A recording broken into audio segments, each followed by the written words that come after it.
Eh, la probabilidad real de encontrar a alguien biológicamente idéntico a otra persona en este planeta, a ver, agarrarse, es de más de 50.000 millones a una. 50.000 millones.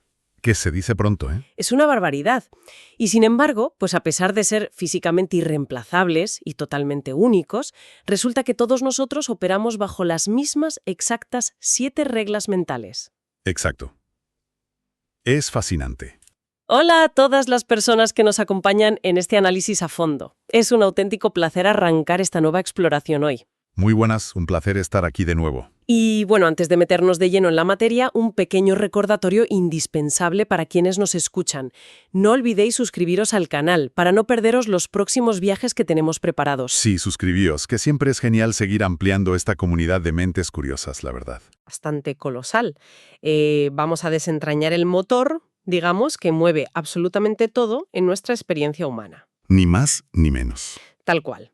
Nos basamos en las famosas 7 leyes mentales.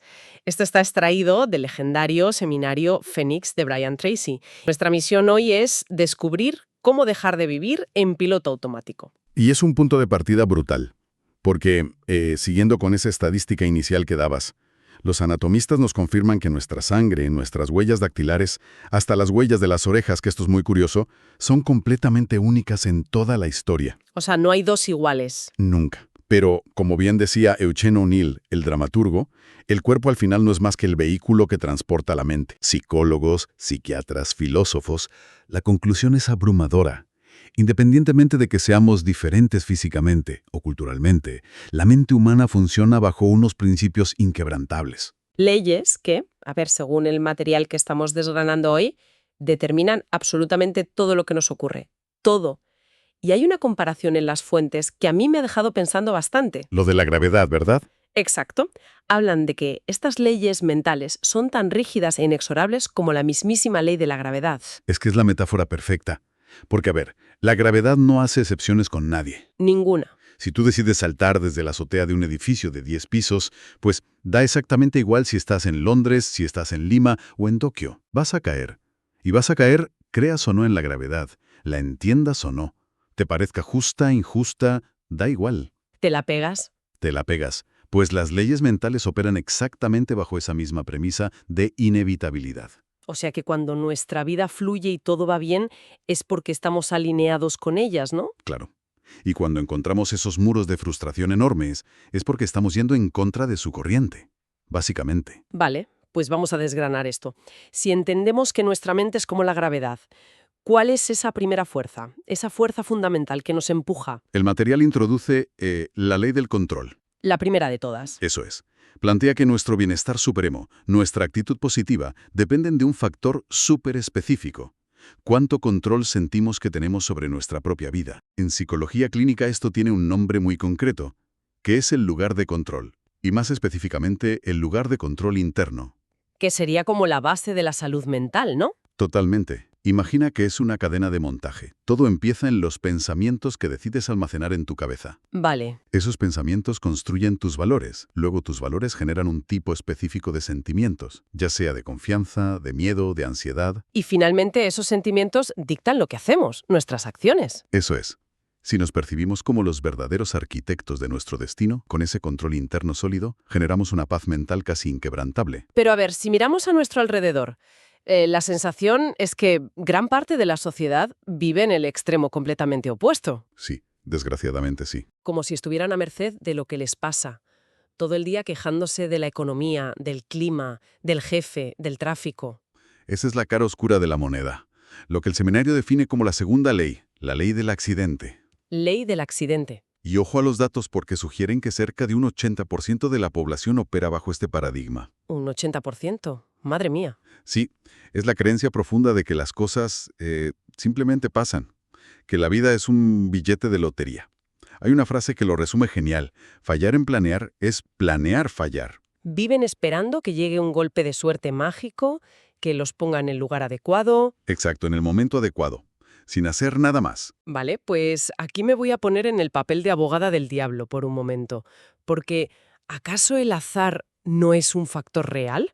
O sea, a veces, siendo honestos, parece que un golpe de suerte o una coincidencia cambia la vida de alguien por completo.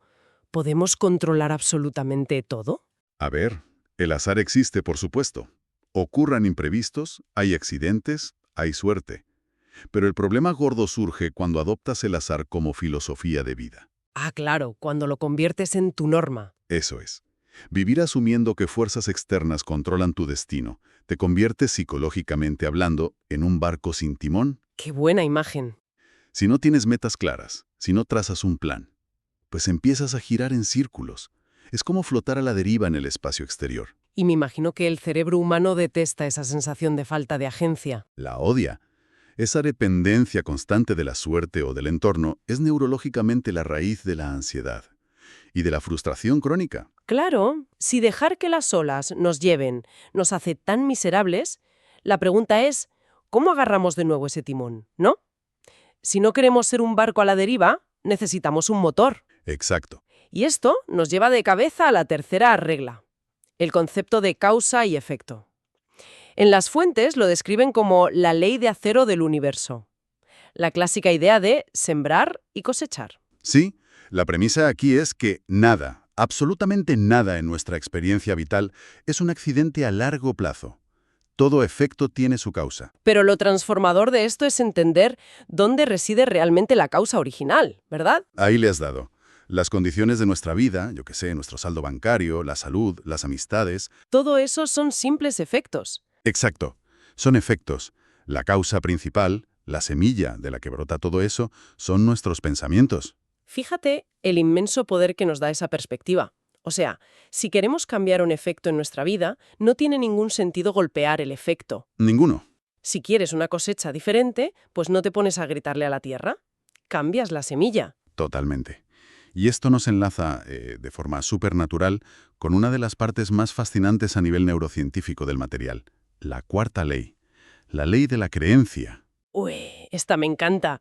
Establece que lo que creemos con una convicción profunda se materializa. Pero ojo, no por arte de magia. Claro, no es magia. Es por cómo filtra nuestro cerebro la realidad a través de lo que en psicología llaman escotomas, los famosos puntos ciegos. Eso es. A ver, el cerebro humano recibe literalmente millones de bits de información por segundo. Si intentara procesarlo todo, colapsaría en el acto. Nos volveríamos locos. Nos explotaría la cabeza. Así que, para evitarlo, utiliza una estructura en la base del cerebro llamada sistema reticular activador. Que el material dice que funciona como un portero de discoteca. Me parece el mejor ejemplo del mundo. Funciona como un portero en una discoteca muy, muy exclusiva. ¿Y la lista de invitados VIP de esa discoteca? Son nuestras creencias más arraigadas. Exactamente. Entonces, si llega un dato de la realidad que contradice nuestra lista VIP, nuestro portero mental dice, tú no pasas. Tú te quedas fuera. Lo bloquea totalmente. O sea, si alguien cree fervientemente que, no sé, no tiene talento para los idiomas, Su cerebro omitirá cualquier evidencia de su propio progreso y solo dejará pasar los errores. para mantener la coherencia interna, Claro, exacto, para que el portero no se quede sin trabajo. Madre mía, filtramos la realidad para que nos dé la razón, aunque nos perjudique horriblemente. Y aquí el material incluye una historia, un caso real, publicado en el Journal de Psicología, que te pone los pelos de punta sobre hasta qué punto estos puntos ciegos te pueden arruinar la vida. Uf, la historia del estudiante del oeste de Estados Unidos. A ver, cuenta porque es tela. Pues hablamos de un joven brillante, de estos chavales que sacaban todos sobresalientes en el instituto sin apenas despeinarse, ¿vale? Un genio en potencia. Sí. Pues llega el momento de hacer las pruebas de aptitud para acceder a la universidad.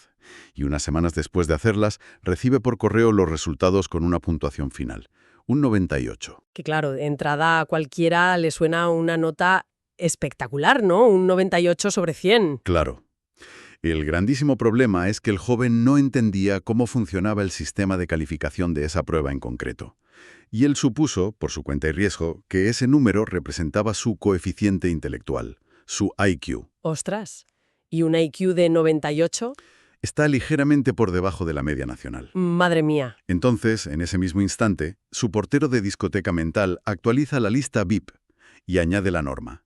Soy una persona con una inteligencia mediocre. ¿Y cómo se tradujo eso a su realidad física? Porque claro, él era brillante. Fue devastador. Ingresa en la universidad Y durante el primer semestre empieza a suspender prácticamente todas las asignaturas. Todas. Se vino abajo por completo. Por completo. El consejero académico de la universidad, al ver su expediente previo tan brillante en el instituto, lo llama a su despacho. Asume que el chico está pasando por una depresión o un problema familiar grave. Claro, lo normal. Oye, ¿qué te pasa? Le pregunta qué está ocurriendo. Y el estudiante le responde, con una resignación absoluta, que bastante estaba haciendo ya para sobrevivir en la facultad teniendo un coeficiente intelectual de solo 98. ¡Qué barbaridad! O sea, él mismo se había autolimitado para actuar en consonancia con ese numerito. Se apagó a sí mismo. Y ahí es cuando el consejero descubre el trágico malentendido, claro. Y le explica al joven que ese 98 no era ni de lejos una medida de su IQ. Era un percentil. ¡Ostras! Un matiz que lo cambia absolutamente todo. Todo. Un percentil de 98 significa que había superado al 98% de todos los estudiantes de Estados Unidos. O sea, estaba en el 2% de las mentes más brillantes de todo el país. Exacto. Y fíjate lo que son las leyes mentales. En el segundo exacto en que el chico asimiló esa nueva información, su creencia se rompió.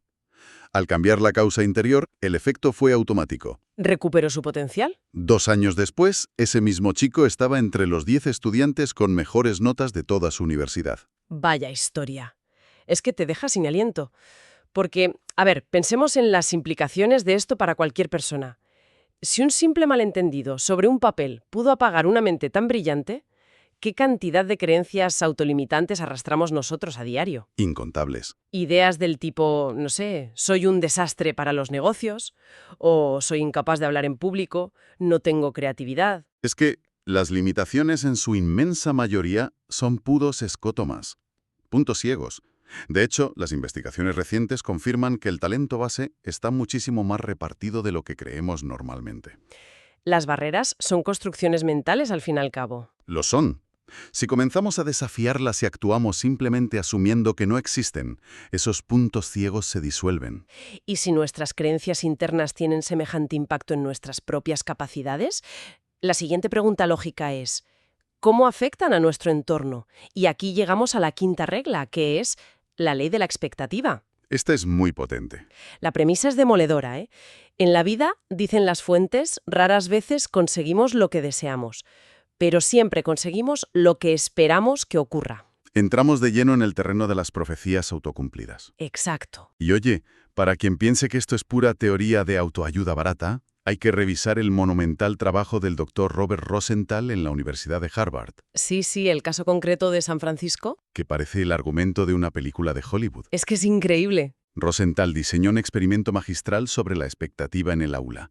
Se presentó en una escuela y acordó con el director convocar a 3 profesores en concreto. Vale. El director les comunicó que, tras evaluar exhaustivamente su desempeño durante años, habían concluido que eran los 3 mejores docentes de todo el distrito escolar. Qué subidón de ego para los profesores, ¿no? Imagínate, y como recompensa se les iba a asignar a cada uno una clase con los 30 estudiantes más superdotados y con mayor coeficiente del centro. Un regalo caído del cielo para cualquier profesor. Sí, pero había una condición súper estricta.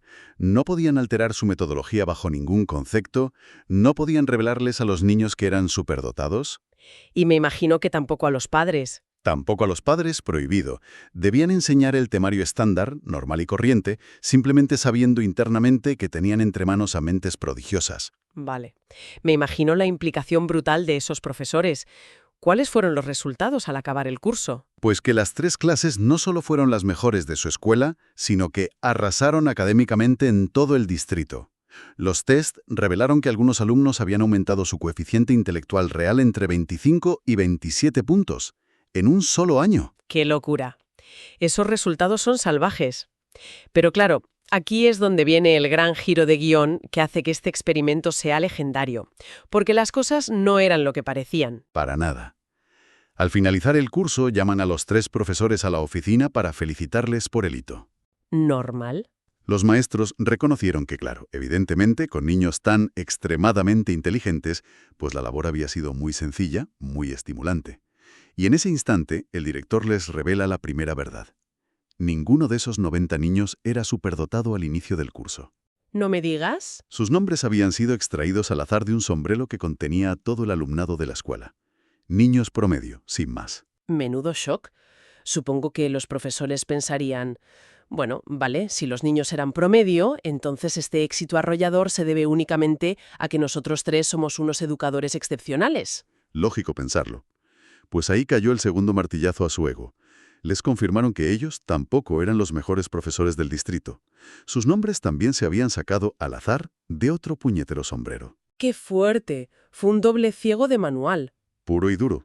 Ni los niños eran genios, ni los profesores eran la élite. O sea, la única variable que se introdujo en todo ese ecosistema fue una expectativa, completamente inventada. Una expectativa explícita, inyectada en la cabeza de los profesores.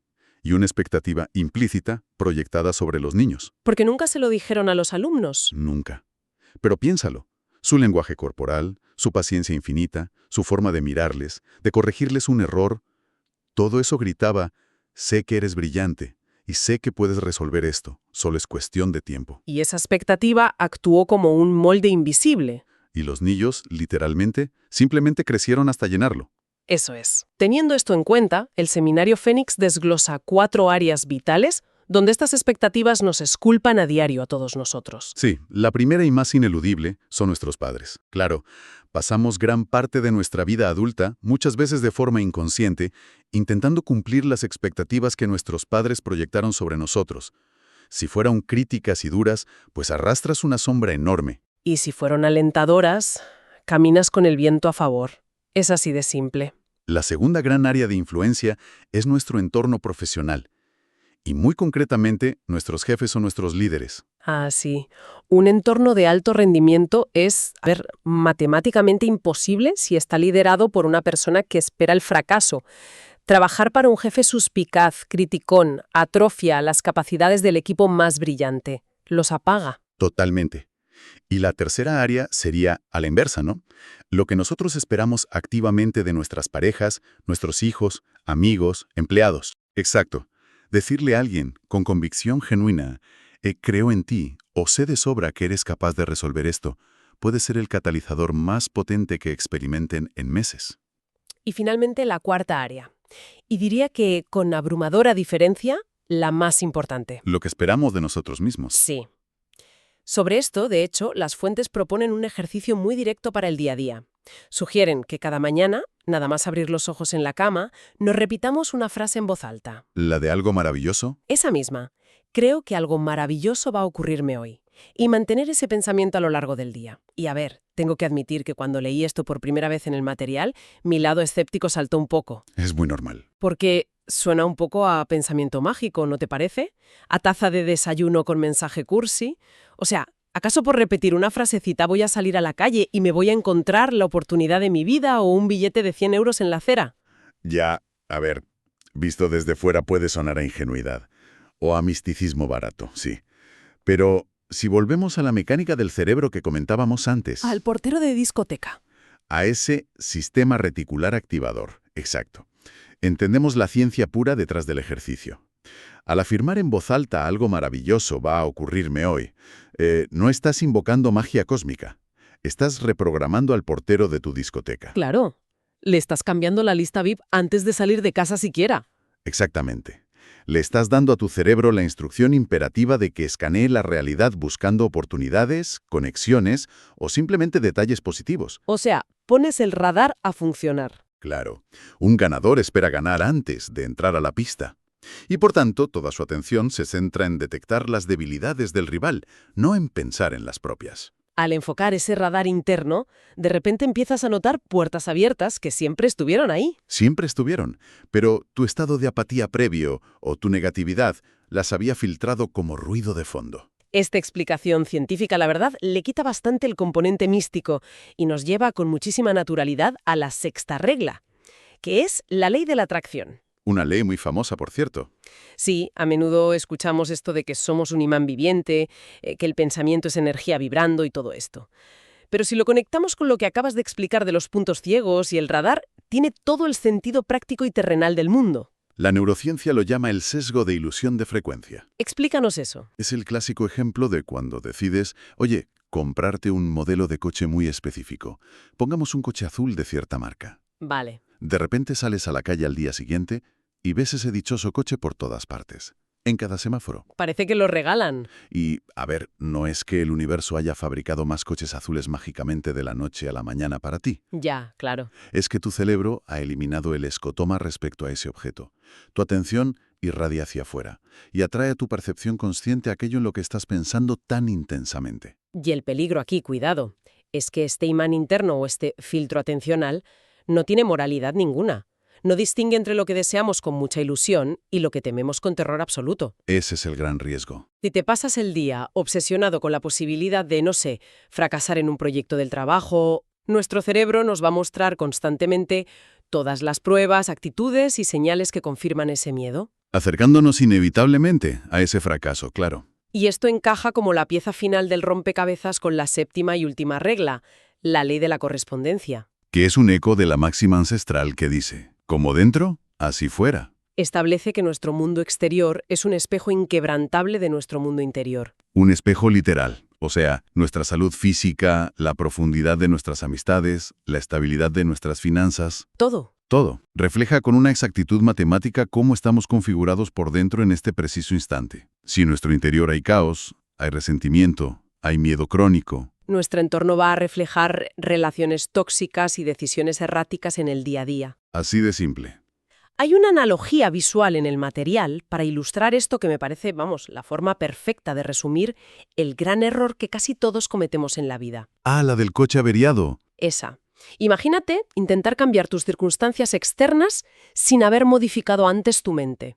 Es exactamente como tener un coche con el motor completamente destrozado, hecho polvo. Y no arranca ni a tiros. No arranca. Y tú pensar que, oye, si lavo muy bien la carrocería, le saco brillo a la pintura con cera y le pongo unos neumáticos nuevos y carísimos, el vehículo de repente va a correr más rápido. Es absurdo. Por mucho que brille el exterior, si la maquinaria interna está rota, el coche no se mueve. Es una tragedia silenciosa si lo piensas. ¿Lo es? La inmensa mayoría de la gente gasta toda su reserva de energía diaria intentando manipular frenéticamente un mundo externo sobre el que no tienen jurisdicción real. Quieren cambiar a sus parejas, a sus jefes, a la economía del país. Y mientras tanto, dejan su mundo interno, que es el único territorio sobre el que tienen soberanía absoluta, Completamente abandonado. lleno de maleza. Ernest Nightingale, que es un pionero en todo este estudio del éxito, lo condensó magistralmente en 6 palabras. Nos convertimos en lo que pensamos. Tal cual. Todas las causas reales de nuestra vida son, en última instancia, mentales. Si alteramos la causa, si cambiamos el molde de esos pensamientos, los efectos externos se reordenan solos por pura gravedad, como decíamos al principio. Exacto. El círculo se cierra. Y bueno, antes de despedirnos, hay una idea que me ha surgido conectando todo esto de las fuentes y que me parece profundamente provocadora. A ver qué piensas. Dispara. Una gigante de experiencias en nuestra memoria que son las que configuran nuestras creencias actuales. ¿Esas escotomas? Sí, nuestra base de datos. Vale, pues si asumimos que nuestro mundo exterior es un espejo fiel de nuestro interior y que todas las causas son mentales, ¿qué pasaría si tomáramos la decisión radical de reinterpretar nuestro propio pasado hoy mismo? Es un planteamiento muy, muy poderoso. ¿Te refieres a reescribir el significado que le damos a los recuerdos? Exacto. O sea, ¿qué pasaría si agarramos nuestros peores recuerdos, nuestros fracasos más dolorosos o los momentos de mayor rechazo, y en lugar de verlos como traumas inamovibles que nos definen para siempre, los reescribimos conscientemente como lecciones maestras que nos han forjado? Le damos la vuelta a la narrativa, sí.